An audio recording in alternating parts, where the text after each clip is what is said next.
من الشیطان اللعین الرجیم بسم اللہ الرحمن الرحیم الحمد للہ الذی لا یفرغ منع والجمود ولا یغدیہ عطاء والجود اذ کل معط منتقص سواء وکل مانع مذموم ما خلا هو المنان بفوائد النعم وأوائد المزید والقسم اختلف علیہ دہر فیختلف منہ الحال ولو كان في مكان فيجوز عليه الانتقال جلت عظمته والصلاة والسلام على النبي الأمي الخاتم لما سبق والفاتح لمن غلق المعلن الحق بالحق أبي القاسم محمد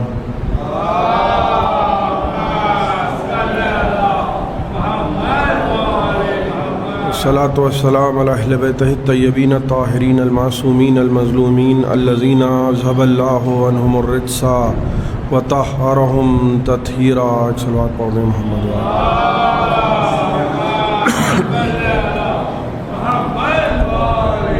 اما بعد فقد قال سبحانه وتعالى في محكم كتابه المجيد ومتقن خطابه الحميد وقوله الحق بسم الله الرحمن الرحيم لا تلبسوا الحق بالباطل وتكتموا الحق وانتم تعلمون. ایک صلوات پڑھ دیں محمد و آل محمد.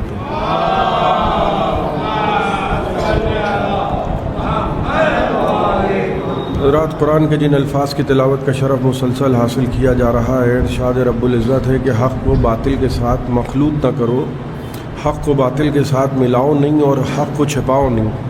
خاص طور پر تم اس وقت نہ چھپاؤ جب تم جانتے ہو کہ حق کیا ہے.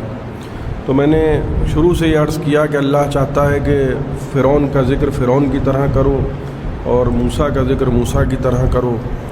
ہر ایک کی ایک عظمت ہوتی ہے اور اس کی عظمت کے اعتبار سے اس کا ذکر کرو. اللہ کا ذکر اللہ کی طرح ہوتا ہے، ابلیس کا ذکر ابلیس کی طرح ہوتا ہے، نوح کا ذکر نوح کی طرح ہوگا اور نوح کے دشمن کا ذکر نوح کے دشمن کی طرح ہوگا. تو چھپانا جو ہے، دیکھیے اللہ نے 1,23,999 انبیاء کو بھیجا اور کبھی بھی کسی نبی نے دوسرے نبی کی نہ مخالفت کی، یہاں تک کہ نہ غیبت کی. اور اگر آپ نظر کریں کہ آدم نے جب آئے ہیں تو آدم نے آ کے بعد میں آنے والے کی خبر دی کہ میرے بعد آنے والا فلاں ہوگا، اور بعد میں جو آیا اس نے آدم علیہ السلام کے سلسلے میں کوئی منفی بات نہیں کی. تو جتنے بھی انبیاء آئے، نہ کوئی غیبتیں کر رہا ہے ایک دوسرے کی، نہ کوئی برائیاں کر رہا ہے. اور فرما رہے ہیں 1,24,999 انبیاء آئے ہیں مگر کسی نے ایک دوسرے کی مخالفت نہیں کی ہے. آپ بول رہے کیوں؟ اس لیے نہیں کی ہے کیونکہ فکر اللہ کی طرف سے آ رہی ہے اور وہی کتابیں ہیں. یہاں مخالفت اور محاذارائیاں وہاں ہوتی ہیں جہاں انسان افکار پرندہ پہ عمل کرتا ہے، جہاں اپنی اپنی رائے پہ عمل کرتا ہے، وہاں آپ کو اختلاف نظر آنے لگتا ہے کہ کوئی کچھ کہہ رہا ہے، کوئی کچھ کہہ رہا ہے، کوئی کچھ کہہ رہا ہے، کوئی کچھ کہہ رہا ہے. میں آپ کے سامنے کی باتیں عرض کر رہا ہوں. آدم سے لے کے خاتم تک کوئی اختلاف نہیں ہے. کیوں؟ کیونکہ سب وہی کتابیں ہیں اور عنوان ہیں. اور دنیا میں آپ کو 4 امام ملیں گے، کوئی کہہ رہا ہے نماز ایسے پڑھو، کوئی کہہ رہا ہے نماز ویسے پڑھو، کوئی کہہ رہا ہے نماز ویسے پڑھو، کوئی کہہ رہا ہے نماز ایسے پڑھو.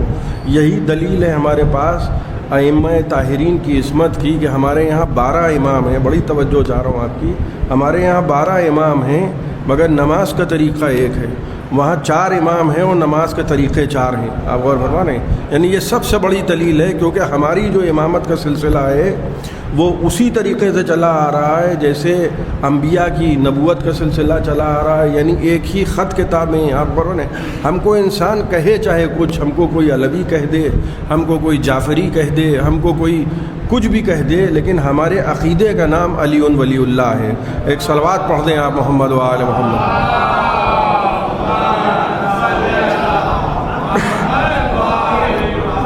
اور ہم اللہ کے بنائے ہوئے دین کو مانتے ہیں، ہم اللہ کے علاوہ کسی کے بنائے ہوئے دین کو نہیں مانتے ہیں. اس لیے کہ ہم کو یہ معلوم ہے کہ کسی کو بھی اختیار نہیں ہے دین میں کسی قسم کی بھی بقراتیت کرنے کا، کسی کو بھی حق حاصل نہیں ہے. اور ہمارے یہاں تک کہ انبیاء کو بھی خدا نے یہ حق نہیں دیا ہے کہ اپنی مرضی دین میں شامل کریں، کیونکہ دین اللہ کا ہے، دین انبیاء کا نہیں ہے. انبیاء لے کے ضرور آئیں دین کو. بڑی آپ کی توجہ چاہ رہا ہوں، آپ غور فرمائیں. تو اختلافات وہاں نظر آتے ہیں جہاں انسان اپنی ذاتی رائے پہ عمل کرنے لگتا ہے، اور وہاں آپ کو وحدت نظر آئے گی کہ جہاں خط ایک ہو، سلسلہ ایک ہو، من سب کچھ من جانب اللہ ہو. جناب موسیٰ علیہ السلام کا واقعہ ہماری نگاہوں کے سامنے ہے کہ جناب موسیٰ علیہ السلام جب طور پہ پہنچے ہیں اور اللہ نے حکم دیا کہ موسیٰ فرعون کی طرف جاؤ، تو آپ یقین جانیے کہ اللہ نے حکم دیا ہے کہ فرعون کی طرف جاؤ، لیکن موسیٰ کہہ رہے ہیں پروردگار میں اکیلے نہیں جاؤں گا۔ یعنی آپ سوچئے کہ نبی سے کہا جا رہا ہے، نبوت مل رہی ہے اور نبی سے کہا جا رہا ہے کہ آپ جاؤ، پہلا حکم یہ ہے کہ فرعون کی طرف جاؤ۔ تو جناب موسیٰ کہنے لگے پروردگار میں اکیلے نہیں جاؤں گا، اتنی سی زحمت گوارا کر کہ میرے بھائی ہارون کو وَجَعَلْ لِي وَزِيرًا مِنْ أَهْلِي ہارون أَخِي، پروردگار اتنا کر دے کہ میرے بھائی ہارون کو میرا وزیر و میرا مددگار بنا کے میرے ساتھ بھیج دے۔ اب آپ دیکھیے سگے بھائی کے بارے میں گفتگو کر رہے ہیں، سگے بھائی کے بارے میں جناب موسیٰ کیا کہہ رہے ہیں؟ طور پہ جب نبوت مل گئی تو جناب موسیٰ کو تو کہنا چاہیے تھا کہ پروردگار تو کافی ہے، مگر وہ کہہ رہے ہیں کہ میرے بھائی کو مددگار بنا کے بھیج دے۔ خدا نے بھی پلٹ کے یہ نہیں کہا کہ موسیٰ یہ تو شرک پہ مبنی باتیں ہیں، اللہ کے ہوتے ہوئے تم غیر اللہ کی مدد مانگ رہے ہو۔ جناب موسیٰ کہنے لگے پروردگار بھائی میرا ہے، اتنی تفصیلی گفتگو کر رہے ہیں جناب موسیٰ، وَجَعَلْ لِي وَزِيرًا مِنْ أَهْلِي ہارون أَخِي، پروردگار میرے بھائی ہارون کو میرا وزیر بنا دے۔ عہدہ بھی بتائے دے رہے ہیں، نام بھی بتائے دے رہے ہیں، رشتہ بھی بتائے دے رہے ہیں۔ تو میں کہوں گا اے جناب موسیٰ ہاتھ پکڑ کے کیوں نہیں لیے جا رہے ہیں؟ بھئی یہی جواب دیں گے جناب موسیٰ کہ ہاتھ پکڑ کے اس لیے نہیں لیے جا رہا ہوں کیونکہ بھائی میرا ہے مگر دین خدا کا ہے۔ آپ غور فرما رہے ہیں، بھائی میرا ہے دین خدا کا ہے۔ یہ جملہ آپ کی سماعتوں کی نظر کر رہا ہوں۔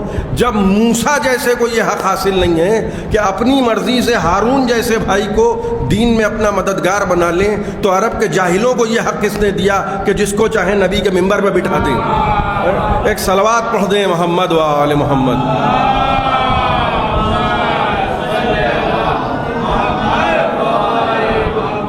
آپ غور فرمائیں کہ جیسے جناب موسیٰ علیہ السلام کہنے لگے پروردگار انی اخاف ان یکذبون، میں چاہتا ہوں کہ ایک میرے بھائی کو میرے ساتھ اس لیے بھیج دے، اس کی سبب و علت بھی بتا رہے ہیں۔ آپ کی ذرا سی توجہ چاہ رہا ہوں۔ کہنے لگے پروردگار میں ڈرتا اس بات سے ہوں کہ یہ جو جھوٹے بیٹھے ہیں جھوٹے مگر کہہ رہے ہیں خود کو سچا۔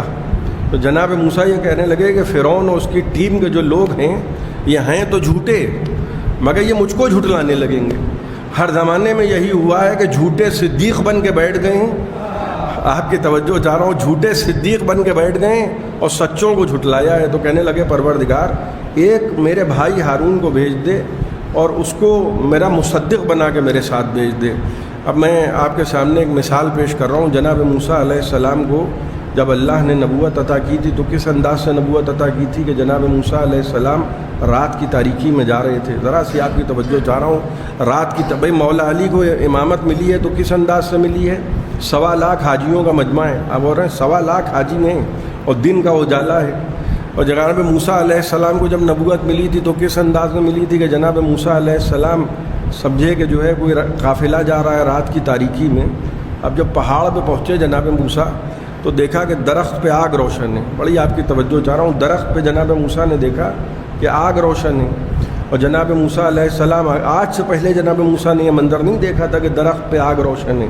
اب جناب موسیٰ گھبرائے، ذرا سا پیچھے ہٹنے لگے۔ بھئی فطری تقاضے ہوتے ہیں نا، آپ غور فرما رہے ہیں، فطرت کا تقاضا یہ ہے کہ انسان اکیلا ہے اور اس نے ایک منظر دیکھا جو آج سے پہلے اس نے نہیں دیکھا تھا۔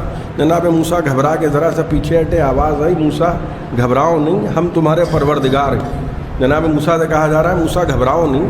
اس انداز سے خدا نے موسیٰ کو طور پہ بلایا ہے اور اس کے بعد موسیٰ سے کہا جا رہا ہے گھبراؤ نہیں، انی انا ربک، اے موسیٰ ہم تمہارے پروردگار ہیں۔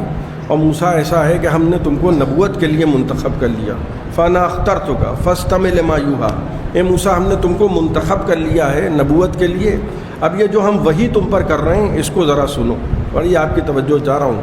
اب جناب موسیٰ علیہ السلام کو نبوت کے لیے منتخب کیا، طور پہ بلایا اور اللہ موسیٰ سے گفتگو کر رہا ہے۔ کلیم اللہ موسیٰ کا لقب ہے اور اس لیے ہے کیونکہ خدا سے براہ راست گفتگو کرتے تھے بغیر کسی ذریعے کے۔ جناب موسیٰ سے خدا گفتگو کر رہا ہے اور جناب موسیٰ سے ایک مرتبہ پوچھا ہے موسیٰ یہ بتاؤ یہ تمہارے بائیں ہاتھ میں کیا ہے؟ بڑی آپ کی توجہ چاہ رہا ہوں۔ ایک عصا لیے جناب موسیٰ کھڑے تھے اور اس کا سہارا لے کے جناب موسیٰ علیہ السلام بکریاں بھی چراتے تھے۔ تو جناب موسیٰ علیہ السلام کے ہاتھ میں عصا تھا۔ خدا نے پوچھا موسیٰ یہ بتاؤ کہ تمہارے بائیں ہاتھ میں کیا ہے؟ اب آپ ایمانداری سے بتائیے کہ خدا کو معلوم نہیں ہے کہ موسیٰ کے بائیں ہاتھ میں کیا ہے؟ مگر سوال و جواب اس لیے ہو رہا ہے کہ ذرا موسیٰ اطمینان میں آ جائیں اور فرما رہے ہیں کہ موسیٰ سے بھی پوچھ لیا جائے کہ تمہارے بائیں ہاتھ میں کیا ہے، تو جناب موسیٰ سے جیسے ہی پوچھا کہ تمہارے بائیں ہاتھ میں کیا ہے، جناب موسیٰ نے عصا کا پورا شجرہ بیان کرنا شروع کیا. کہنے لگے پروردگار یہ میرا عصا ہے، میں اس سے تکیہ کرتا ہوں، میں اس سے بکریاں چراتا ہوں. ولی فیہا معارب اخری، اے پروردگار میں اس سے بہت سے کام کرتا ہوں. اب خدا میں و موسیٰ میں گفتگو ہو رہی ہے، اور گفتگو کیا ہو رہی ہے کہ موسیٰ یہ تمہارے ہاتھ میں کیا ہے، اور جناب موسیٰ ڈیٹیل بتا رہے ہیں اس عصا کی جو موسیٰ علیہ السلام کی نظر میں ایک معمولی سا عصا ہے. کہنے لگے پروردگار بکریاں چراتا ہوں، کبھی کبھی تھک جاتا ہوں تو تکیہ کر کے کھڑا ہو جاتا ہوں، اس کی کوئی اہمیت نہیں ہے. اور خدا نے حکم دیا ہے موسیٰ اس عصا کو زمین پہ پھینک دو. جیسے ہی جناب موسیٰ نے عصا کو زمین پہ پھینکا، بھئی ایک بات میں آپ کی خدمت میں عرض کرنا چاہتا ہوں، ایک غلط فہمی ہو جاتی ہے لوگوں کو، اور وہ غلط فہمی کیا ہوتی ہے؟ کتاب کہا جاتا ہے دور جاہلیت ہے. آپ اور بنائیں تو لوگ سمجھتے ہیں کہ ایسا دور تھا کہ سب جاہل تھے، انگوٹھا ٹیکتے، کسی کو کچھ آتا نہیں تھا. اچھا ایک وضاحت نوجوانوں کے لیے کر رہا ہوں، بزرگ مجھ سے بہتر جانتے ہیں، جہالت اور چیز ہوتی ہے، جاہلیت اور چیز ہوتی ہے. آپ اور فرمانے جہالت کہتے ہیں نہ پڑھا لکھا ہونا، اور جاہلیت کہتے ہیں گمراہی کو. اور فرمانے جاہلیت جو ہے تو وہ زمانہ جو دور جاہلیت کہلایا وہ دور جہالت نہیں کہلاتا ہے، دور جاہلیت کہلاتا ہے. اب میں آپ کے سامنے ایک سامنے کی مثال عرض کر رہا ہوں. اور نبی کی ایک حدیث ہے کہ نبی نے فرمایا کہ جو مر جائے اور بغیر وصیت کے مر جائے، اور فرما رہے ہیں وہ جاہلیت کی موت مرا ہے. اس کا مطلب یہ نہیں ہے کہ نبی یہ کہہ رہے ہیں کہ وہ جاہل ہے، پڑھا لکھا نہیں ہے. نبی یہ فرما رہے ہیں کہ وہ گمراہی کی موت مرا ہے جو بغیر وصیت کے مر جائے. نبی کی یہ حدیث مسلمان پڑھتے بھی ہیں اور اس کے بعد یہ کہتے بھی ہیں کہ نبی اس دنیا سے گئے تو بغیر وصیت کیے ہوئے چلے گئے. اور فرمانا یعنی کہنا یہ چاہتے ہیں معاذ اللہ نبی کے بارے میں کیا حکم آپ صادر فرما رہے ہیں کہ نبی اس دنیا سے گئے تو بغیر وصیت کیے ہوئے گئے. اور نبی نے کہا کہ بھئی جس کو چاہنا مناسب سمجھنا اس کو بٹھا لینا. اب اور نے یہ اللہ کا دین ہے. میں نے عرض کیا کہ موسیٰ کو بھی اگر مددگار چاہیے تو اپنے بھائی کو اپنی مرضی سے دین میں شریک نہیں کر رہے ہیں. جناب موسیٰ سے کہا جا رہا ہے موسیٰ یہ تمہارے بائیں ہاتھ میں کیا ہے؟ میں کہنا یہ چاہ رہا ہوں کہ ہر زمانے میں نبی کو جو معجزہ دیا گیا ہے وہ زمانے کی ضرورت کے اعتبار سے معجزہ دیا گیا ہے. ذرا سی آپ کی توجہ چاہ رہا ہوں. وہ زمانے کی ضرورت کیا ہے کہ موسیٰ علیہ السلام کے زمانے کی ضرورت یہ ہے کہ کیونکہ جادوگروں کا زمانہ ہے لہذا موسیٰ علیہ السلام کو ایسا معجزہ دیا جائے کہ ادھر فرعون کے جادوگر رسیاں پھینکیں وہ رسیاں سانپ بنیں، تو یہاں سے جناب موسیٰ عصا پھینکیں وہ اژدہا بن جائے. یہ ہوتا ہے مصرے پہ مصرع لگنا، زمانے کی ضرورت کے اعتبار سے کام ہونا. ویسے ہی دور جاہلیت جو وہ کہلاتا تھا وہ گمراہی کا زمانہ تھا. ایسا نہیں ہے کہ بغیر پڑھے لکھے لوگ اس زمانے میں موجود تھے. جاہلوں کے بیچ میں قرآن بھیجا جائے یہ کوئی کمال کی بات نہیں ہوتی ہے. ان کو دو چیزوں پہ بہت ناز تھا، ایک اپنے علم پہ بہت ناز تھا اور ایک اپنی تلوار پہ بہت ناز تھا. بڑی آپ کی توجہ چاہ رہا ہوں. یہ جو دور جاہلیت تھا رسول کا زمانہ تھا اس میں دو چیزوں پہ ان کو بہت ناز تھا. وہ سمجھتے تھے کہ ان سے بڑا قابل کوئی نہیں ہے. جاہل نہیں کہلائیں، جاہلیت کا زمانہ کہلایا ہے. جاہل اور ہوتے ہیں اور جاہلیت کا زمانہ اور ہوتا ہے. دور جاہلیت ہے، دور جہالت نہیں ہے. غور فرمانے نبی اس زمانے میں ان لوگوں کو اس بات پہ بڑا ناز تھا کہ ہم سے اچھی تلوار کوئی نہیں چلاتا ہے، اور اس بات پہ بڑا فخر تھا کہ ہم سے بڑا ادیب کوئی نہیں ہے، ہم سے بڑا شاعر کوئی نہیں ہے، ہم سے بڑا علامہ کوئی نہیں ہے. نبی کو زمانے کی ضرورت کے اعتبار سے معجزے دیے اور خدا نے نبی سے یہ کہا ہے میرے حبیب جب یہ تلوار کا زور دکھائیں تم علی کو آگے کر دینا، جب یہ جملے بولنے لگے تم قرآن پڑھ کے سنا دینا. آپ غور فرما رہے ہیں. ویسے ہی جناب موسیٰ کو کیسا معجزہ دیا گیا کہ موسیٰ یہ جو جادوگر ہیں فرعون کے یہ رسیاں پھینکتے ہیں، ان کی رسیاں سانپ بن جاتی ہیں. بڑی آپ کی توجہ چاہ رہا ہوں. ان کی رسیاں سانپ بن جاتی ہیں. لہذا ہم تمہیں ایسا معجزہ دیتے ہیں کہ سامنے جب جادوگروں کی رسیاں سانپ بن جائیں تم اس عصا کو پھینک دینا یہ عصا اژدہا بن جائے گا. کہنا یہ چاہ رہا ہوں کہ مصرے پہ مصرع لگے گا. زمانے کی ضرورت کے اعتبار سے معجزہ دیا جائے گا. الگ کا معجزہ نہیں ہوگا کہ پتہ چلا کہ نبی کے سامنے جادوگر جادوگری دکھا رہے ہیں اور نبی کچھ اور کر کے دکھا رہا ہے. معجزہ اس سے بڑا ہوگا. آپ کی توجہ چاہ رہا ہوں. جو جناب موسیٰ سے پوچھا جا رہا ہے خدا پوچھ رہا ہے موسیٰ یہ تمہارے بائیں ہاتھ میں کیا ہے؟ تو عصا کا شجرہ بیان کرنے لگے جناب موسیٰ. کہنے لگے پروردگار معمولی سا عصا ہے، کوئی خاص اہمیت نہیں ہے. بکریاں چراتا ہوں، اس سے تکیہ کرتا ہوں، اس سے بہت سے کام کرتا ہوں. حکم قدرت ہوا موسیٰ اس اس عصا کو زمین پہ پھینک دو۔ جیسے ہی جناب موسیٰ نے عصا کو زمین پہ پھینکا، اب کیا ہوا نتیجہ آپ سنتے رہیں۔ نتیجہ یہ ہوا کہ ایک دم سے قرآن کہہ رہا ہے فَإِذَا هِيَ حَيَةُ التَّسَعَ، ایک مرتبہ وہ بڑا سا اژدہا بن گیا۔ اور اب نیچرل ریئیکشن کیا ہے جناب موسیٰ کا؟ جیسے ہی وہ عصا اژدہا بنا، اب جناب موسیٰ گھبرا گئے۔ آپ غور فرما رہے ہیں جناب موسیٰ، اچھا یہ جملہ میں روایت کی روح سے عرض نہیں کر رہا ہوں، یہ قرآن کی آیت ہے۔ جناب موسیٰ گھبرائے، اور ایسا گھبرائے کہ قرآن نے کہا وَلَمْ يُعَقِّبْ، ایسا گھبرا کے پیچھے ہٹے کہ جناب موسیٰ نے پلٹ کے دیکھا بھی نہیں کہ کیا ہوا۔ غور فرما رہے ہیں کیوں ایسا ہوا؟ بڑی توجہ آپ کی چاہ رہا ہوں، کیوں ایسا ہوا؟ کیونکہ جناب موسیٰ کے ہاتھ میں تھا، مگر جناب موسیٰ کو یہ نہیں معلوم تھا کہ یہ عصا اژدہا بھی بن سکتا ہے۔ بھائی آپ کی توجہ کے ساتھ یہ جملہ آپ کی خدمت میں عرض کر رہا ہوں۔ دیکھیے موسیٰ میں اور علی میں یہی فرق ہے، جو ہاتھ کے عصا کو نہ پہچانے اسے موسیٰ کہتے ہیں، اور جس کی تلوار نسلیں دیکھ کے چلے اسے علی کہتے ہیں۔ ایک صلوات پڑھ دیں محمد و آل محمد۔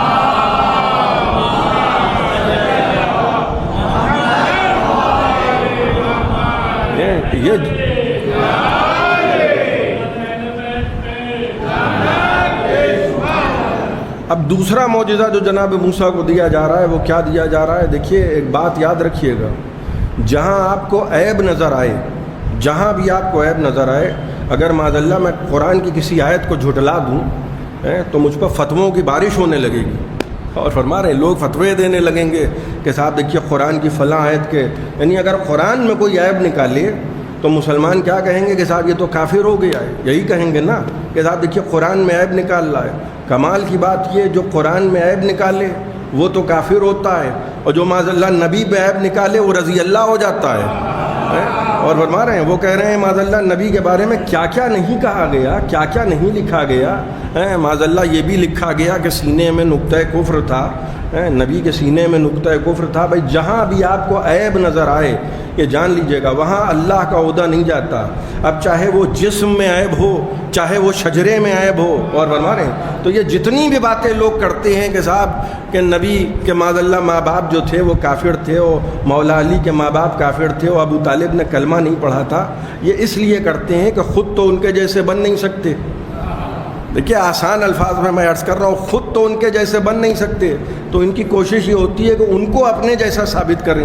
اور مانے لہٰذا آپ یہ باتیں سنتے رہتے ہیں کہ بوڑھوں میں سب سے پہلے وہ ایمان لائے اور بچوں میں سب سے پہلے علی ایمان لائے، حالانکہ اس سے بڑا جھوٹی کوئی نہیں ہے کہ علی ایمان لائے، اس لیے کہ ایمان وہ لاتا ہے جو پہلے کافر رہا ہو، اور کافر وہ ہوتا ہے جو کسی کافر کے گھر میں پیدا ہوا ہو، جو خانہ کعبہ میں پیدا ہوا ہو وہ کافر نہیں ہوا کرتا۔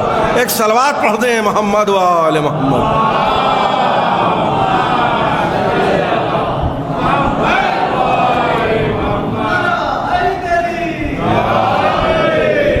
اب جناب موسیٰ علیہ السلام کا ایک ہاتھ ہے جو جلا ہوا ہے، ہاتھ میں ایک نشان ہے، اور یہ نشان کہاں سے آیا ہے؟ بچپن میں جناب موسیٰ نے انگارہ ہاتھ سے پکڑ لیا تھا، اور اس کے بعد اس انگارے کو منہ میں رکھ لیا تو ہاتھ بھی جل گیا اور زبان بھی جل گئی۔ اب یہ تو ممکن نہیں ہے کہ خدا ایسے ہی جناب موسیٰ کو بھیج دے، ایسے ہی بھیجتا۔ میں مثال دے رہا ہوں تو اس زمانے میں لوگ کہتے کہ یہ آپ کے ہاتھ میں نشان کیسا ہے، اور ظاہراً کیا تھا کہ زمانے والوں کے لیے عیب تھا، اللہ عیب رہنے ہی نہیں دیتا نبی میں۔ اور انہوں نے ایک مرتبہ حکم ہوا موسیٰ کہ جو تمہارا ہاتھ ہے اس کو اپنے بغل میں لے جاؤ تو یہ سورج کی طرح چمکنے لگے گا۔ یہ دوسرا معجزہ جناب موسیٰ کو دیا گیا ہے، ایک عصائے موسیٰ ہے اور ایک ید بیضا ہے، اور اس کے بعد کیا کہا جا رہا ہے؟ اذهب الی فرعون، اب فرعون کی طرف جاؤ۔ اس کے بعد جناب موسیٰ کہہ رہے ہیں، دو معجزے ملنے کے بعد جناب موسیٰ کیا کہہ رہے ہیں؟ پروردگار مجھے اکیلے نہ بھیج بلکہ میرے بھائی ہارون کو میرا مددگار بنا کے بھیج دے، اس لیے کہ انی اخاف ان یکذبون، مجھے ڈر ہے کہ یہ جو رجسٹرڈ جھوٹے ہیں یہ مجھے جھٹلانے لگیں گے۔ یعنی ایمان کا قالب جناب موسیٰ کا اور جناب ہارون کا اتنا بڑا ہے کہ صرف دو لوگ ہیں، ایک مصدق ہے اور فرما رہے ہیں اور ایک نبی ہے۔ تو ہر زمانے میں آپ کو ایسے ہی ملے گا، رسول نے بھی مددگار مانگا ہے، اور اپنی مرضی سے نہیں مانگا. جیسے جناب موسیٰ نے کہا پروردگار بھائی میرا ہے اور مددگار دین میں شریک کر کے تو بھیج دے, ویسے ہی رسول نے کیا فرمایا, قل ربی ادخلنی مدخل صدق واخرجنی مخرج صدق واجعل لی من لدنک سلطانا نصیرا. یہ رسول کی دعا ہے اور رسول سے خدا کہلوا رہا ہے. کیا کہلوا رہا ہے؟ قل, اے میرا حبیب تم کہہ دو. خدا کی قسم اگر لفظ قل نہ ہوتا تو ہو سکتا ہے بہت سے لوگ کہہ دیتے کہ صاحب رسول نے اپنی مرضی سے کہا اور رسول کی رغبت تھی. قل کہلوا کے بتا دیا کہ تم نہیں کہہ رہے ہو بلکہ ہم کہلوا رہے ہیں. اور فرما رہے قل ربی ادخلنی مدخل صدق واخرجنی مخرج صدق واجعل لی من لدنک سلطانا نصیرا. اے پروردگار دین میں مجھے ایک طاقتور مددگار عطا کر. میں نے آسان ترین ترجمہ کیا ہے, دین میں مجھے میرے لیے ایک ناصر, ایک مددگار. دیکھیے ناصر اور ہوتا ہے اور نصیر اور ہوتا ہے. ناصر وہ ہوتا ہے جو کبھی کبھی مدد کرے, نصیر وہ ہوتا ہے جو خلوت میں بھی مدد کرے, جلوت میں بھی مدد کرے. آپ غور فرما رہے ہیں. لیکن رسول نے کیا دعا مانگی ہے؟ پروردگار تو اپنے پاس سے مجھے ایک طاقتور مددگار عطا کر. موسیٰ نے بھی مددگار مانگا ہے, رسول عربی نے بھی مددگار مانگا ہے. موسیٰ نے مددگار مانگا ہے اپنے گھر سے, اور فرما رہے ہیں, اور رسول نے مددگار مانگا ہے خدا کے پاس سے. تو اصول کیا بنا؟ موسیٰ کا مددگار موسیٰ کے گھر سے آئے گا اور رسول کا مددگار خدا کے گھر سے آئے گا. ایک صلوات پڑھ دیں محمد و آل محمد.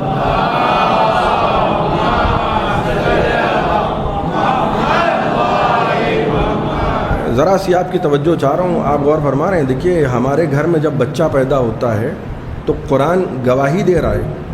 ہمارے گھر کے جو بچے ہوتے ہیں نا, وہ قرآن کی کچھ آیتیں ایسی ہیں کہ جن کا کوئی بھی انکار نہیں کر سکتا. قرآن کہہ رہا ہے خلق الانسان ضعیفا, ہم نے انسان کو کمزور پیدا کیا ہے. اب انسان کا بچہ تو کمزوری ہوتا ہے نا, کتنا کمزور ہوتا ہے.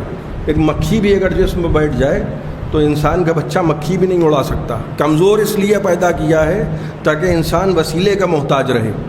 آپ غور کریں, وسیلے کا محتاج رہے. یہ خدا چاہتا ہے کہ انسان ایک وسیلہ تلاش کرے. خلق الانسان ضعیفا, اللہ نے انسان کو کمزور پیدا کیا. یہ انسانوں کی بات ہے. جو ہمارے آپ کے گھروں میں بچے پیدا ہوتے ہیں وہ کمزور پیدا ہوتے ہیں, لیکن جو اللہ کے گھر میں پیدا ہوتا ہے, بھائی بڑی آپ کی توجہ چاہ رہا ہوں, وہ کمزور نہیں پیدا ہوتا. اور فرمائیں بھائی تاریخ میں نے 2 تماچے دیکھے ہیں. تاریخ میں نے 2 تماچے, 2 بچوں کے 2 تماچے دیکھے ہیں. اور کیسے تھے وہ 2 تماچے؟ دونوں من جانب اللہ ہادی ہیں, اللہ کی طرف سے آئے نمائندے ہیں. ایک جناب موسیٰ علیہ السلام نے تماچا مارا تھا. قرآن کیا کہہ رہا ہے؟ خلق الانسان ضعیفا. اللہ نے انسان کے بچے کو کمزور پیدا کیا, انسان کو کمزور پیدا کیا ہے. لیکن جناب موسیٰ علیہ السلام نومولود تھے اور فرعون کے ایک جو تماچا مارا تو فرعون تھا مگر ہل گیا. اور فرما رہے ہیں ہل گیا, جسے کہتے ہیں اس کو یہ احساس ہو گیا کہ یہ بچہ جو ہے یہ کوئی معمولی بچہ نہیں ہے. فوراً کہنے لگا بھائی اس نے 70,000 بچوں کو قتل کروایا تھا. آپ غور فرما رہے ہیں کہ موسیٰ نہ پیدا ہونے پائیں, لیکن خدا بھی وہ انتظام کرتا ہے کہ جس کو بھیجنا ہوتا ہے اس کو پردہ غیب سے بھیج کے رہتا ہے. آپ غور فرما رہے ہیں, ایک تماچا مارا جناب موسیٰ علیہ السلام نے تو فرعون جو تھا اس کو یہ احساس ہو گیا کہ یہ کوئی معمولی بچہ نہیں ہے. اور اتنا احساس اسے ہو گیا, تھوڑی دیر کے لیے منہ ٹیڑھا ہوا تھا لیکن پھر سیدھا ہو گیا. مگر خدا کی قسم جب مولا علی کی ولادت ہوئی ہے تو اس زمانے میں رواج کیا تھا کہ بتوں کے قدموں کی خاک لگائی جاتی تھی تاکہ بچوں کی آنکھوں کی روشنی بڑھ جائے. ان جاہلوں کو یہ نہیں معلوم تھا کہ پیدا ہونے والا بچہ عین اللہ ہے. اور ایک صلوات پڑھ دیں تو میں کچھ عرض کروں محمد و آل محمد.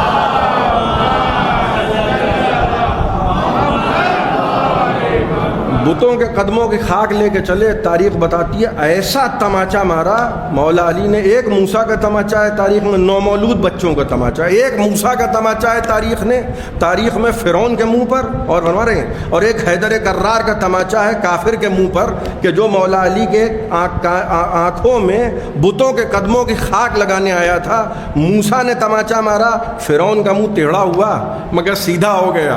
مگر مولا علی نے جو تماچا مارا تو خدا کی قسم منہ سیدھا نہیں ہوا. کچھ فرق تو ہوگا, ید بیضا ہونا اور ہوتا ہے, ید اللہ ہونا اور ہوتا ہے. ایک صلوات پڑھ دے محمد و آل محمد.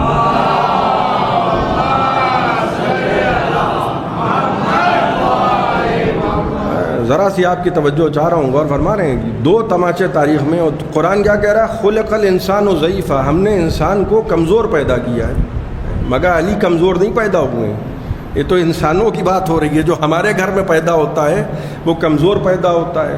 اور قرآن کی دوسری آیت کیا کہہ رہی ہے؟ واللہ اخرجکم من بطون امہاتکم لا تعلمون شیئا، اللہ نے تم کو اس طریقے سے دنیا میں بھیجا کہ تم لا تعلمون تھے، تم کو جانتے ہی نہیں تھے، جاہل تھے۔ اور فرما رہے ہیں اسے کہتے ہیں جاہل کہ جب بچہ پیدا ہوتا ہے تو اس کو کچھ پتہ ہی نہیں ہوتا ہے، تھوڑا سا بڑا ہوتا ہے تو اس کی حالت کیا ہوتی ہے کہ جو بھی چیز پا رہا ہے وہ اٹھا کے منہ میں رکھے لے رہا ہے، یہ اس کے لا تعلمون ہونے کی دلیل ہے، اس کے جاہل ہونے کی دلیل ہے۔ آپ اور فرما رہے ہیں لیکن مولا علی جب خانہ کعبہ میں پیدا ہوئے ہیں تو نہ کمزور پیدا ہوئے ہیں اور نہ لا تعلمون پیدا ہوئے ہیں۔ جو لا تعلمون پیدا ہوتا ہے وہ تورات و زبور و انجیل و قرآن پڑھ کے نہیں سناتا ہے۔ آپ کی توجہ چاہ رہا ہوں، مولا علی نے کیا کیا؟ تورات بھی پڑھ کے سنا دی، انجیل بھی پڑھ کے سنا دی، زبور بھی پڑھ کے سنا دی، اور قرآن بھی قرآن قبل نزول قرآن پڑھ کے سنا دیا۔ بھائی لوگ کہنے لگے کہ بھائی ایسا تو رسول نے بھی نہیں کیا تھا، اور فرمانے لگے کہنے آپ نے تو مولا علی کو حد سے بڑھا دیا، ایسا تو جب رسول پیدا ہوئے تھے تب بھی ہم نے نہیں سنا کہ رسول نے، اچھا قرآن پڑھ کے رسول سناتے تو کس کو سناتے؟ اب غور فرما رہے ہیں، ایک استاد سامنے ہوتا ہے جس کے سامنے ایک شاگرد اپنا درس سنا دیتا ہے، تو مولا علی کے سامنے تو خود رسول خدا تھے، لہذا قرآن پڑھ کے سنا دیا۔ آپ کو علی کے فضائل پہ حیرت ہو رہی ہے، آپ کو مولا علی کے فضائل پہ حیرت ہو رہی ہے؟ بھائی بیٹے کو سمجھنا ہے تو باپ کو سمجھ لیجئے۔ عقد رسول خدا پڑھوانے کے لیے بھائی رسول کا عقد جناب ابو طالب نے پڑھوایا ہے۔ آپ اور فرما رہے ہیں انسان کی کوشش کیا ہوتی ہے کہ ہمارا عقد جو پڑھے وہ جماعت کا سب سے بڑا مولوی پڑھے، قوم کا سب سے بڑا مولوی پڑھے، یہی کوشش ہوتی ہے نا۔ تو ہماری آپ کی کوشش کیا ہے کہ ہمارا جو نکاح پڑھا جائے وہ سب سے بڑا مولوی پڑھے۔ رسول کی کوشش کیا ہو رہی ہے کہ میرا جو نکاح ہو وہ میرا چچا پڑھے، یعنی کائنات میں وہ پڑھے کہ جو کل ایمان کا بھی باپ ہے۔ آپ غور فرما رہے ہیں، اور جناب ابو طالب عقد نکاح میں قرآن کی آیتیں پڑھ رہے ہیں۔ آپ غور فرما رہے ہیں، ابھی قرآن نازل نہیں ہوا ہے۔ اچھا میں آپ کے سامنے ایک بات عرض کر رہا ہوں، دیکھیے دو قرآن ہیں، ایک وہ قرآن ہوتا ہے جو لوح محفوظ پہ لکھا ہوا ہے، آپ غور کر رہے ہیں، جس کے لیے قرآن کہہ رہا ہے لا یمسہ الا المطہرون، وہ قرآن ہے کہ جس کو علاوہ مطہرون کے کوئی چھو نہیں سکتے، اور ایک وہ قرآن ہے جو بین الدفتین آپ کے گھروں میں موجود ہے۔ آپ غور کریں، وہ قرآن ہمیشہ سے تھا اور یہ قرآن بعد میں نازل ہوا۔ آپ کی توجہ چاہ رہا ہوں، جناب ابو طالب عقد نکاح رسول خدا میں قرآن کی آیتیں پڑھ رہے ہیں، تو دو ہی باتیں ہو سکتی ہیں، یا تو یہ مانیے کہ جناب ابو طالب زمین پر بیٹھ کر لوح محفوظ کی تلاوت کر رہے ہیں۔ بھائی آپ کی توجہ ہے، یا تو یہ مانیے کہ جناب ابو طالب عقد نکاح رسول میں بیٹھے زمین پر ہیں مگر لوح محفوظ کو دیکھتے جا رہے ہیں اور قرآن کی آیتوں کی تلاوت کرتے جا رہے ہیں، اور یا یہ مانیے کہ ابو طالب کے جملے اتنے اچھے لگے خدا کو کہ قرآن بنا دیا۔ ایک صلوات پڑھ دیں محمد و آل محمد۔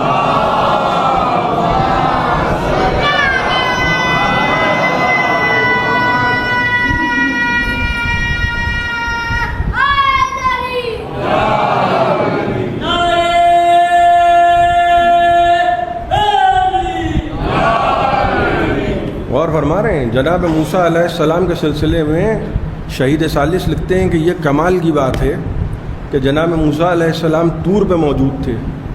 بس میں سلسلہ بیان کو تکمیل کی طرف پہنچا رہا ہوں، طور پہ اکیلے کھڑے تھے جناب موسیٰ۔ شہید ثالث قاضی نور اللہ شوستری اپنی کتاب مجالس المومنین میں لکھتے ہیں کہ اگر ہم انکار کر دیں کہ ہم تو نہیں مانیں گے نبی، اور فرما رہے ہیں کیونکہ کوئی گواہ نہیں ہے، جناب موسیٰ کے پاس کوئی گواہ ہوا موجود نہیں ہے، اکیلے کھڑے تھے، اور خدا نے کہا کہ ہم نے تم کو نبوت دی اور معجزات دیے اور فرعون کی طرف جاؤ۔ اوپر گئے تھے تو نبوت نہیں تھی، نیچے آئے تو نبی بن کے آئے۔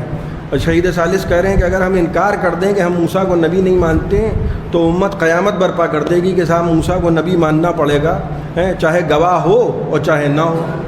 شہید ثالث لکھتے ہیں کہ عجیب منطق ہے، جس کو رات کی تاریکی میں بغیر گواہ کے نبوت ملے اس کو سب نبی مانتے ہیں، جس کو دن کے اجالے میں 1.25 لاکھ حاجیوں کے مجمع میں غدیر کے میدان میں نبی ہاتھوں پہ اٹھا کے کہیں اور فرمانے اس کے سلسلے میں امت استخارے دیکھ رہی ہے۔ اچھا آپ سے کوئی اگر آ کے یہ کہہ رہا ہے کہ صاحب ہم علی کو مولا نہیں مانتے، بس میں گفتگو کو ختم کر رہا ہوں، تو برا نہ مانا کیجیے، اور فرما رہے ہیں چھوٹی چھوٹی باتوں کو دل پہ نہ لگایا کیجیے۔ اگر کوئی ایسا ویسا آئے، غور فرما رہے ہیں، ایسا ویسا اگر کوئی آئے، اب ایسا ویسا تو آپ سمجھ گئے میں کس کو کہہ رہا ہوں، اگر کوئی ایسا ویسا آئے وہ کہے کہ صاحب ہم تو علی کو مولا نہیں مانتے ہیں، تو اس میں برا ماننے کی کون سی بات تھی؟ نبی نے یہ کب کہا تھا کہ علی سب کے مولا ہیں؟ نبی نے تو یہ فرمایا ہے کہ جس کا میں مولا،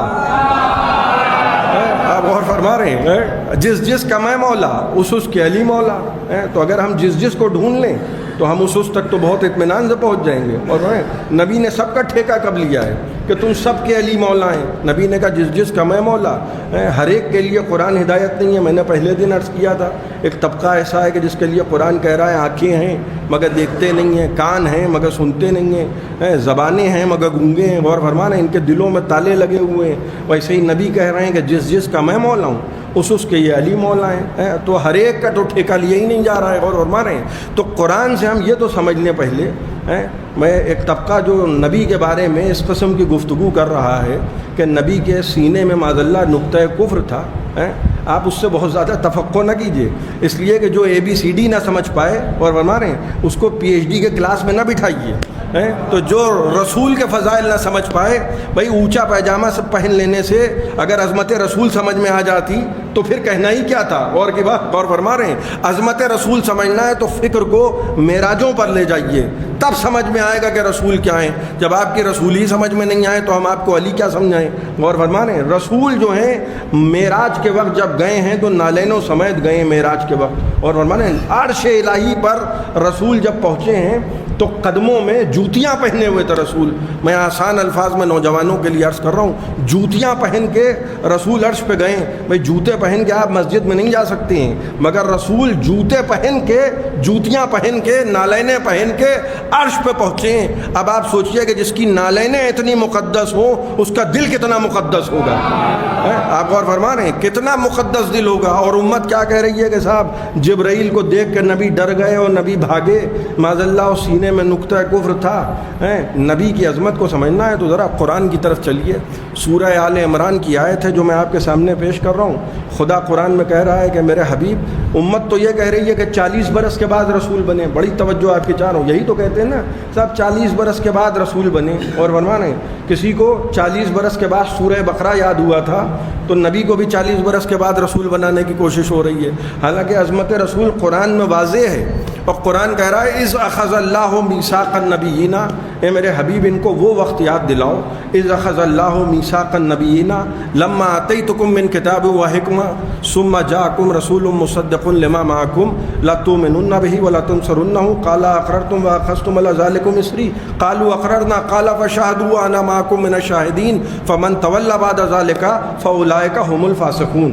یہ ہے قرآن کی آیت سورہ آل عمران میں۔ خدا کہہ رہا ہے اے میرے حبیب، امت تو کہہ رہی ہے کہ 40 برس کے بعد نبی بنے، آپ غور فرمانے، اور خدا قرآن میں کیا کہہ رہا ہے اے میرے حبیب ان کو وہ وقت یاد دلاؤ جب ہم آدم کو نبوت دے رہے تھے، جب ہم نوح کو نبوت دے رہے تھے، جب ہم ابراہیم کو نبوت دے رہے تھے، جب ہم 1,23,999 انبیاء کو نبوت دے رہے تھے، اس شرط کے ساتھ نبوت دے رہے تھے، ان کو بتاؤ، ان کو وہ وقت یاد دلاؤ۔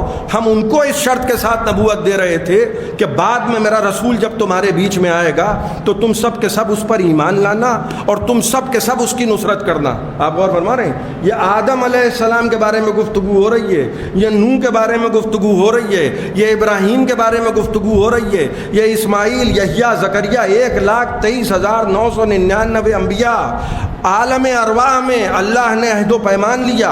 اور قرآن کہہ رہا ہے کہ ان کو وہ وقت یاد دلاؤ جب ہم نے انبیاء سے عہد و پیمان لیا کہ تم آخری نبی کی مدد کرنا جب وہ آئے گا اور اس پر ایمان لانا، تب تم کہلاؤ گے مومن۔ بھائی آپ کی توجہ چاہ رہا ہوں، ذرا سا میرا ساتھ دیجیے گا، تب تم کہلاؤ گے مومن۔ یعنی ازرو قرآن آدم، نوح، ابراہیم، اسماعیل، یحییٰ، زکریا مومن ہیں۔ کیوں؟ کیونکہ رسول پر ایمان رکھتے ہیں۔ آپ غور فرمانے، اس لیے کہ رسول پر ایمان رکھتے ہیں، مگر قرآن نے یہ بھی کہا ہے کہ ان کی مدد کرنا، ان کی نصرت کرنا، کوئی مدد و نصرت کرنے کے لیے نہیں آیا، نہ آدم آئے، نہ نوح آئے، نہ ابراہیم آئے، نہ اسماعیل آئے۔ ماننا پڑے گا کہ کوئی ایک ایسا تھا جو ایک وقت میں آدم بھی تھا، ایک وقت میں نوح بھی تھا، اور فرما رہے ہیں ایک وقت میں ابراہیم و اسماعیل بھی تھا۔ 1,24,999 انبیاء سے عہد و پیمان لیا جا رہا ہے۔ بس دیکھیے ہر ایک کا ایک کام ہے۔ نبی کیا کریں گے؟ نبی ان کی تصدیق کریں گے۔ ہم نے آدم کو اس لیے مانا کیونکہ نبی نے کہا، نوح کو اس لیے مانا کیونکہ نبی نے کہا۔ نبی ہے مصدق، اور فرما رہے ہیں، اور وہ ہے مومن۔ وہ مومن اس لیے ہیں کہ وہ آخری رسول پر ایمان رکھتے ہیں، تو اس کا مطلب یہ ہوا کہ وہ ہیں مومن اور نبی ہیں ان کے مولا۔ بھائی ذرا سا میرا ساتھ دیجیے گا، عام لوگوں کی گفتگو نہیں ہو رہی ہے، غدیر کے میدان میں انبیاء کی گفتگو ہو رہی ہے۔ نبی یہ کہہ رہے ہیں جس کا میں مولا، اس کے علی مولا۔ ازرو قرآن آدم سے لے کر عیسیٰ تک 1,23,999 انبیاء کے نبی مولا، اور جس کے نبی مولا اس کے علی مولا۔ ایک صلوات پڑھ دیں محمد و آل محمد۔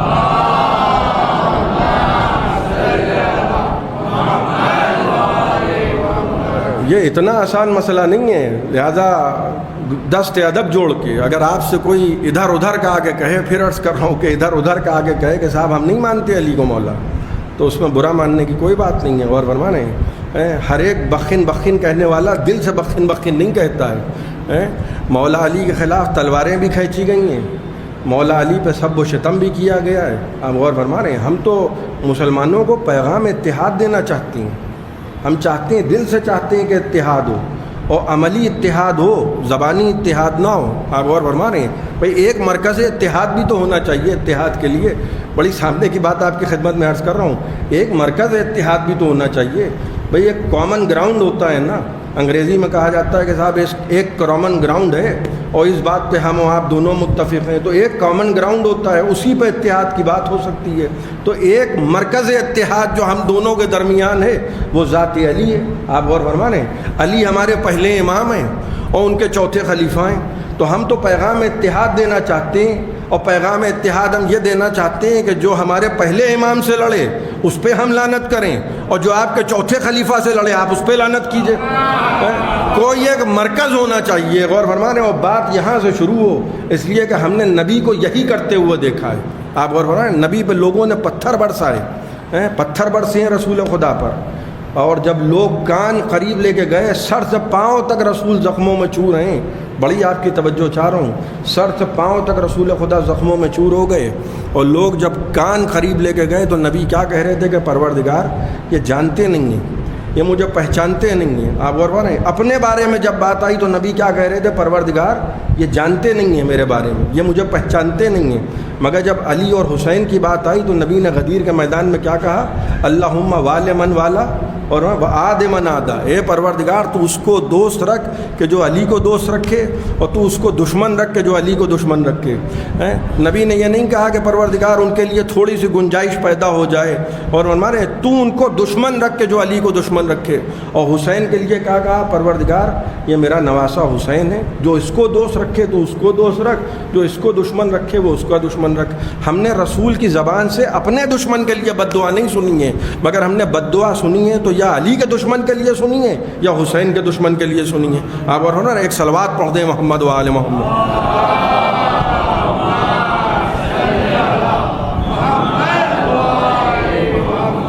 تو جہاں عداوت کا مسئلہ آ جائے، اور فرمانے جہاں عداوت کا مسئلہ آ جائے، ایک طبقے کے دل میں عداوت ایسی ہے، اور فرمانے کہ یہ جناب زینب کا یہ جملہ آپ بار بار سنتی ہیں ذاکروں سے، کہ جناب زینب نے پسر سعد کو دیکھ کے کہا کہ پسر سعد تو دیکھ رہا ہے میرا ماجایا ذبح ہو رہا ہے۔ آپ بول رہے ہیں یزید کے لشکر کا کمانڈر ہے پسر سعد، اور شہزادی زینب علی کی بیٹی کیوں کہہ رہی ہیں؟ آپ غور فرما رہے ہیں، مولا علی کی بیٹی حسین کی بہن پسر سعد سے کیوں کہہ رہی ہیں؟ کیونکہ وہ سعد ابن ابی وقاص کا بیٹا ہے۔ آپ غور فرما رہے ہیں، سعد ابن ابی وقاص صحابی رسول کا بیٹا لشکر یزید کا کمانڈر ہے۔ تو آپ عداوت کا سلسلہ دیکھیں کہاں تک چلا جا رہا ہے، عداوت کیسی ہے۔ اسی لیے حسین کو پہچنوا رہے تھے مسجد میں رسول خدا اصحاب کرام کے مجمع میں، اور کیا کہہ رہے تھے کہ دیکھو یہ میرا نواسہ حسین ہے۔ افسوس کی بات کہ جس مسجد میں حسین کا تعارف کرا رہے تھے اسی مسجد کے سامنے سے حسین کا قافلہ جا رہا تھا اور لوگ تبصرے کر رہے تھے کہ بڑے بھائی کے پاس لشکر تھا، انہوں نے صلح کر لی، اور چھوٹے بھائی کے پاس لشکر نہیں ہے، انہوں نے جنگ کر لی۔ حسین سب کو ساتھ لے کے جا رہے تھے، اور فرمانے کون کون قافلے میں حسین کے ساتھ ہے؟ عباس بھی ہیں، علی اکبر بھی ہیں، قاسم بھی ہیں، اون و محمد بھی ہیں، 6 مہینے کے علی اصغر بھی ہیں، سب کو ساتھ لے کے جا رہے ہیں، مستورات بھی ساتھ جا رہی ہیں، بیویاں بھی ساتھ جا رہی ہیں۔ ہاں صرف حسین کی ایک بیٹی ایسی تھی کہ جس کو حسین ساتھ لے جانا نہیں چاہتے ہیں۔ اب وہ بار بار کہہ رہی ہے کہ میں یہ نہیں کہتی کہ اماری میں بٹھا دو بابا، مجھے فضہ کی سواری میں بٹھا دو، اور حسین بار بار انکار کر رہے ہیں۔ میری بیٹی صغرا، جب ہم کسی مکان مستقر پہ پہنچیں گے صغرا، تو ہم خط لکھ کے بلائیں گے، صغرا ہمارا قاصد آئے گا، کوئی نہ کوئی ضرور آئے گا۔ میرا دل چاہتا ہے کہ آج آپ کی خدمت میں جناب فاطمہ صغرا کے مصائب پڑھوں، اس لیے کہ یہ حسین کی وہ بیٹی ہے جو بابا سے یہ کہہ رہی تھی، بابا آہستہ آہستہ چلو بابا، میں چاہتی ہوں کہ جتنی دیر آپ نگاہوں کے سامنے رہیں میں آپ کو دیکھتی رہوں۔ خدا کی قسم یہی جملے روز عاشور حسین کہہ رہے تھے، علی اکبر میرے لال آہستہ چلو، اس لیے کہ میں چاہتا ہوں کہ جتنی دیر ممکن ہو سکے میں تم کو دیکھتا رہوں۔ حسین کی بیمار بیٹی فاطمہ صغرا نانی ام سلمہ کا سہارا لے کر آئیں۔ جیسے ہی قافلہ جانے کے لیے تیار تھا، حسین گھوڑے پہ آگے سوار تھے اور گھوڑے کو ایڑ لگانے جا رہے تھے حسین، اور قافلہ آگے بڑھنے جا رہا تھا۔ عباس پیچھے سے گھوڑے کو دوڑاتے ہوئے آئے اور حسین کی سواری کے سامنے آ کے ٹھہرے اور کہنے لگے، آقا اگر مناسب سمجھیے تو کچھ دیر کے لیے قافلے کو ٹھہرا دیجئے۔ حسین نے عباس سے کہا، عباس ابھی تو ہم چلے ہیں، ابھی تو ہم آگے بڑھیں ہیں، بھلا قافلے کو ٹھہرانے کا کیا سبب ہے؟ ایک مرتبہ عباس نے پیچھے پلٹ کے دیکھا، اور جیسے ہی عباس کی نظروں کا تعاقب حسین کی نظروں نے کیا، خدا کسی باپ کو یہ منظر نہ دکھائے، عجیب منظر دیکھا حسین نے کہ گھبرا کے گھوڑے سے اتر آئے، دیکھا نانی ام سلمہ کا سہارا لے کر بیمار بیٹی صغرا عصا تھامے ہوئے آہستہ آہستہ چل رہی ہے۔ بابا ذرا ٹھہر جاؤ بابا، بابا ذرا ٹھہر جاؤ بابا۔ صغرا یہ سمجھتی ہیں کہ شاید بابا سکینہ کو زیادہ چاہتے ہیں، ہم کو کم چاہتے ہیں، لہٰذا بابا سے آ کے کہنے لگیں، اے بابا ہم کو بھی ساتھ لے کے چلیے بابا، لیکن باپ ہے کہ راضی نہیں ہو رہا ہے۔ ایک مرتبہ جناب زینب کی خدمت میں آئیں اور کہنے لگیں، پھوپھی اماں آپ بابا سے سفارش کیجئے کہ بابا ہم کو بھی ساتھ لے چلیں۔ جناب زینب نے کہا کہ اے بھیا جب سب ساتھ جا رہے ہیں تو فاطمہ صغرا کو ساتھ کیوں نہیں لیے جا رہے ہیں؟ کہنے لگیں زینب ہم سے نہ پوچھو زینب کہ ہم فاطمہ صغرا کو ساتھ کیوں نہیں لیے جا رہے ہیں۔ کہنے لگیں اے بھیا میرے حق کا واسطہ بتا دیجئے کہ جب سب ساتھ جا رہے ہیں تو صغرا ساتھ کیوں نہیں جا رہی ہیں؟ حسین کی آنکھوں میں آنسو آ گئے، کہنے لگے اے زینب تم نے اپنے حق کا واسطہ دیا ہے تو سنو، جیسے ہمارے جوانوں کے مختلف جوانوں کے چہرے مختلف بزرگوں سے ملتے ہیں، ویسے ہمارے گھر کی بچیوں کے چہرے مختلف بیویوں سے ملتے ہیں۔ خدا سلامت رکھے میری بیٹی فاطمہ صغرا میری ماں کی تصویر ہے۔ میں علی اکبر کے سینے میں برچھی کی نہیں برداشت کر سکتا ہوں، میں عباس کے کٹے ہوئے بازو برداشت کر سکتا ہوں، مگر میں یہ برداشت نہیں کر سکتا کہ میری ماں کی تصویر کو دیار بدیار پھرایا جائے۔ فاطمہ صغرا حسین فاطمہ صغرا کو مدینے میں چھوڑ کے جا رہے ہیں، مگر اس وعدے کے ساتھ چھوڑ کے جا رہے ہیں، فاطمہ صغرا ہم خط لکھیں گے، عباس آئیں گے، علی اکبر آئیں گے، قاسم خدا آپ کی آوازوں پر رحمت نازل کرے، عباس آئیں گے، علی اکبر آئیں گے، کوئی نہ کوئی آئے گا فاطمہ صغرا۔ وہ مہینہ گزرتے گئے اور نہ حسین کا کوئی قاصد آیا، نہ حسین کا کوئی خط آیا، یہاں تک کہ افق پہ محرم کا چاند نمودار آیا۔ اللہ جانے محرم کے اس چاند میں کیا کشش تھی کہ جناب فاطمہ صغرا کا دل تڑپنے لگا۔ ایک مرتبہ جناب ام سلمہ سے کہنے لگی ہیں، نانی ام سلمہ ایسا تو نہیں ہوا کہ بابا سکینہ کی محبت میں ہمیں بھول گئے؟ اے نانی کیا مناسب ہوگا کہ ہم اپنے بابا کو خط لکھیں؟ جناب فاطمہ صغرا اپنے بابا کو خط لکھنے لگیں۔ جناب ام سلمہ نے فرمایا بیٹی خط لکھو۔ جناب فاطمہ صغرا نے خط لکھا۔ علامہ ابن شہراشوب لکھتے ہیں کہ جناب فاطمہ صغرا نے خط میں لکھا تھا، اے بابا آپ پر سلام ہو بابا، اے بابا چچا عباس پر سلام ہو بابا، اے بابا پھوپھی اماں پر سلام ہو بابا، اے بابا بہت دن ہو گئے بب بھی ہم بھیا علی اکبر کو سلام کرتے تھے، اے بابا بھیا علی اکبر ہمیں اپنے سینے سے لگا لیتے تھے، اے بابا ہم نہ صحیح ہمارا یہ خط بھیا علی اکبر کے سینے سے لگا دیجیے گا۔ یہ جملے جناب فاطمہ صغرا تحریر فرما رہی ہیں اور کہنے لگی بابا اب تو علی اصغر گھٹنیوں چلتے ہوں گے، اے بابا ہماری نیابت میں ہمارے بھائی کی آنکھوں کی پتلیاں چوم لیجیے گا۔